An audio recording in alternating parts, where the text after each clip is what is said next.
उसके बाद में महाराज मनु और रानी शत्रुपा इस पृथ्वी के पहले मानव हैं। ध्यान से सुने, स्वयंभू मनु, जिनका स्वयंभू पृथ्वी से भूमि से जिनका जन्म हुआ है, ब्रह्मा जी की कल्पना से, ब्रह्मा जी के संकल्प से भूमि से जिनका जन्म हुआ है, स्वयंभू मनु उनका नाम है।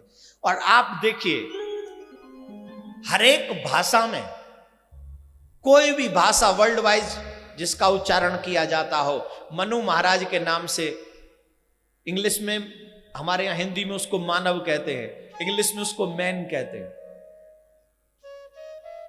मैन भी मनु से ही प्रभावित है, मानव भी मनु से ही प्रभावित है। आदि का मतलब है प्रारंभ। हम लोग कहते हैं आदमी, आदि मानव कहते हैं ना, आदमी, ये भी मनु से ही प्रभावित है। जितनी भी भाषाएं इस वर्ल्ड वाइज हैं, और उन वर्ल्ड वाइज में जितना भी पुरुषों को संबोधित किया जाता है, मैन, मानव, आदमी इत्यादि, ये सब मनु महाराज से ही प्रेरित है।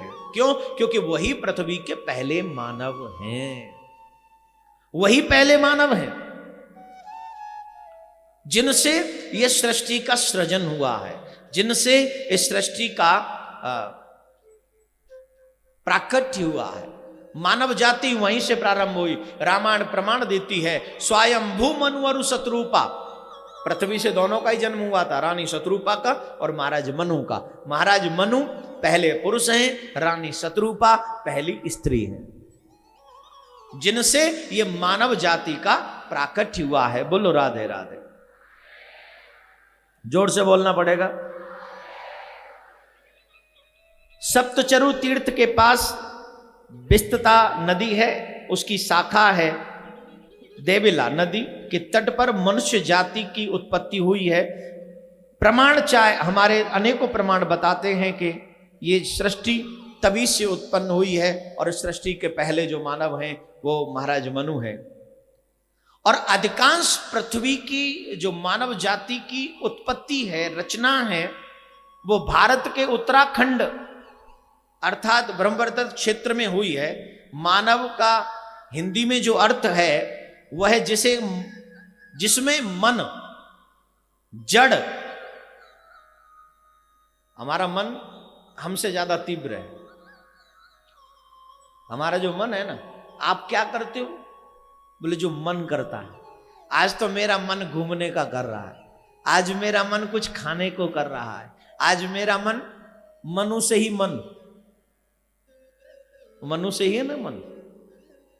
ये मानव की विशेषता। मानव में जो है वो जिसमें मन मौजूद है, जिसमें जड़ मौजूद है, जिसमें प्राण मौजूद है। मानव के लिए तीन चीजें अनिवार्य हैं, मन, प्राण और जड़ता। कई बार जड़वत भी हो जाते ना, देख रहे फिर भी कुछ नहीं बोल रहे, हमारे सामने घटना घट रही है फिर भी चुपचाप खड़े, सब कुछ देखकर भी मौन खड़े, ये जड़ता है। प्राण जब तक है तब तक तुम मानव हो, और जब प्राण नहीं होंगे तो तुम मिट्टी हो जाओगे। ए माटी के पुतले एक दिन माटी में मिल जाएगा, मुट्ठी बांधे आया जग में हाथ पसारे जाएगा। जब तक प्राण है तब तक मानव है, जब प्राण नहीं तो मानव नहीं। आपकी रीझबूझ कब तक? जब तक आप में प्राण है, राइट। अच्छा, आपके घर वाले प्राण निकलने के बाद कितने दिन घर रख सकते हैं आपको? ए ब्यूटीफुल चेहरों, कैमरे के आगे बैठकर मुस्कुराने वालों, जरा बता तो दो कि मरने के बाद ये घर वाले कितने दिन रखेंगे घर में? बोलिए।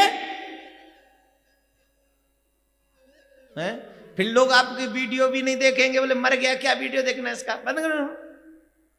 अब नए लोगों का वीडियो देखो, बोलो हाँ या ना। लेकिन मेरे ठाकुर जी, जब तुम्हारे प्राण भी निकल जाएं तब भी तुम्हें छोड़ते नहीं है। मेरे ठाकुर जी तब भी तेरी उंगली पकड़ने को तैयार रहते हैं। तुझे दुनिया छोड़ेगी तो मैं पकड़ लूंगा, तुझे ये दुनिया छोड़ देगी तो मैं पकड़ लूंगा, तू ये चिंता मत करना तू अकेला हो जाएगा ना। तू कभी अकेला नहीं होगा।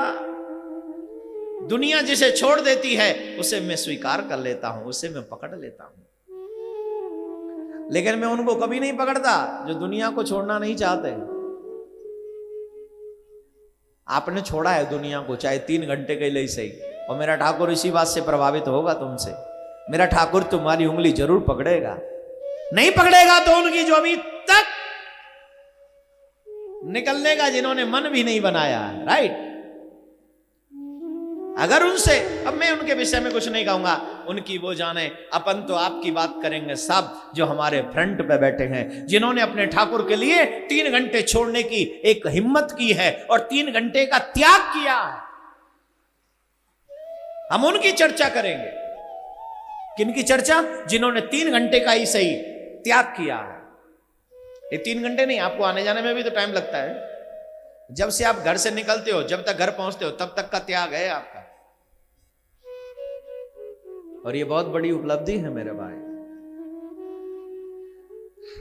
तो महाराज मनु से ये मानव जाति प्रारंभ हुई है, जहां से हमें मानव सृष्टि देखने को मिलती है। महाराज मनु की पुत्रियां थी 3, जिनमें से एक पुत्री देवहूति का विवाह कर्दम मुनि के साथ में हुआ। कर्दम मुनि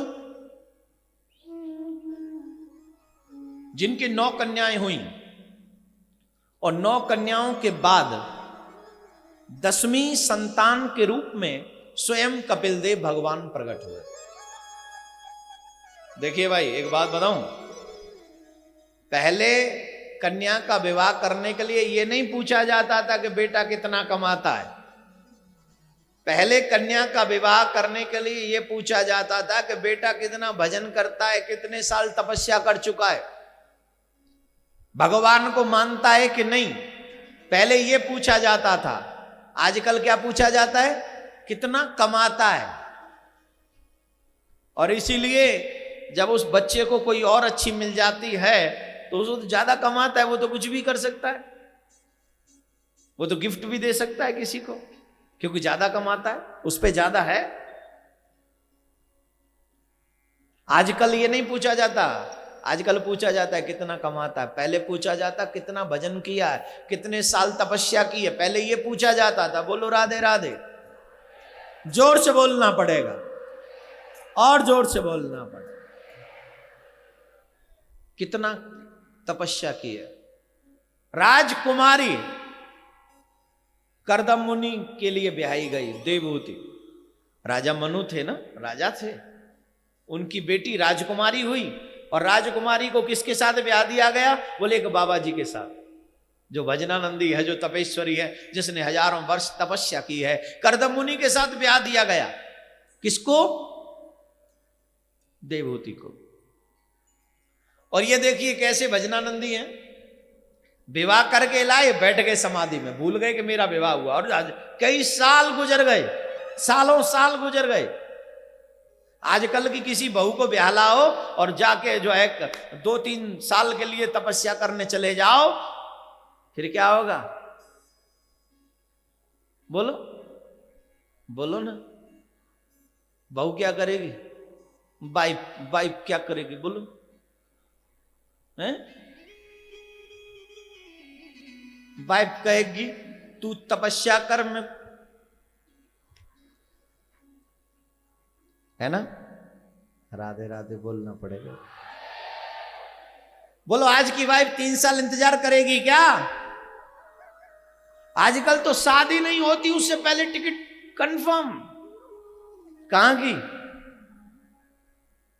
आउट ऑफ कंट्री घूमने जाएंगे, वीजा लग गया है, शादी से पहले ही लग गया।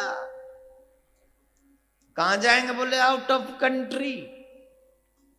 और वहां जो देख के आते वो जिंदगी भर कंट्री में करते हैं। फिर बोलो राधे राधे। अब आप सोच रहे होंगे ये भागवत में है क्या? बोले हाँ है। कर्दम मुनि विवाह करने के बाद तपस्या करते हैं, और आज का कपल शादी करने के बाद में घूमने चला जाता है, और गंदे गंदे जो है ना, फिर जिंदगी भर उसकी, बोलो नहीं, हंसने की बात नहीं, आप समझोने से मैं यहां पर हर बैठे हुए उस नौजवान को जिसकी शादी नहीं हुई है उससे एक आग्रह करूंगा, अगर तेरी शादी हो जाए तो कम से कम 1 साल तक अपने आप को परमात्मा के चरणों में समर्पित करके रखना और प्रार्थना करना, ठाकुर मुझे भटकने मत देना, मेरी जिंदगी भटक ना जाए, मेरी जिंदगी संवरती रहे, मैं दुनिया में भी रहकर कभी तुझे ना भूलूं। जरूरी क्या है बाहर कंट्री में, तो 2-4 साल बाद भी घूम ही हो अगर टिकी रही तो।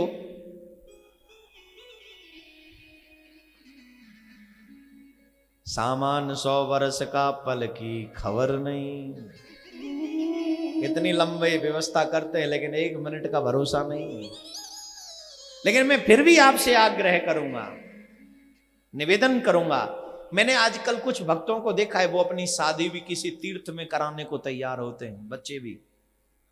एक संस्कार अपना जरूर किसी तीर्थ में करो, जन्म तुम्हारे हाथ में नहीं है, वो तो डॉक्टर के यहीं होगा, लेकिन नामकरण संस्कार करो, विवाहकरण संस्कार करो, या फिर अंतिम संस्कार, वो भी तुम्हारे हाथ में नहीं, घर वाले जहां जला दें। तो तुम्हारे हाथ में 2 ही हैं, नामकरण संस्कार और विवाहकरण संस्कार। इन दोनों में से अगर एक भी संस्कार तेरा किसी तीर्थ में होता है तो संदेह नहीं कि तुझे परम पद की प्राप्ति होगी। इसलिए 5 स्टार होटलों में शादी करने की बजाय किसी भगवान के तीर्थ में और भगवान के धाम में शादी होनी चाहिए, जिससे तेरा जीवन सद्मार्ग पर चले, सुमार्ग पर चले। ये मैं आपको अपना थोड़ा अनुभव बता रहा हूं, जो हमने ऋषि मुनियों से सुना है वो बता रहा हूं। तीर्थ में कुछ न कुछ आपका एक संस्कार जरूर होना चाहिए, कुछ नहीं तो सगाई कर लो वहां जाके, शादी करो वहां जाके, या बर्थडे पार्टियां मनाते वो बनाओ तीर्थ में जाके। और वृंदावन तो बहुत नजदीक है आपके, झट चले जाओ वहीं रहो, हर एक फंक्शन में अपने ठाकुर जी को निमंत्रण दो।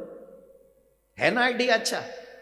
और रिश्तेदारों को आइडिया देते फिरते हो, बोले अशोका में शादी है, अब हम क्या करें तेरी शादी अशोका में। अशोका नहीं रहा तो अच्छे काम हमेशा अच्छी जगह होने चाहिए।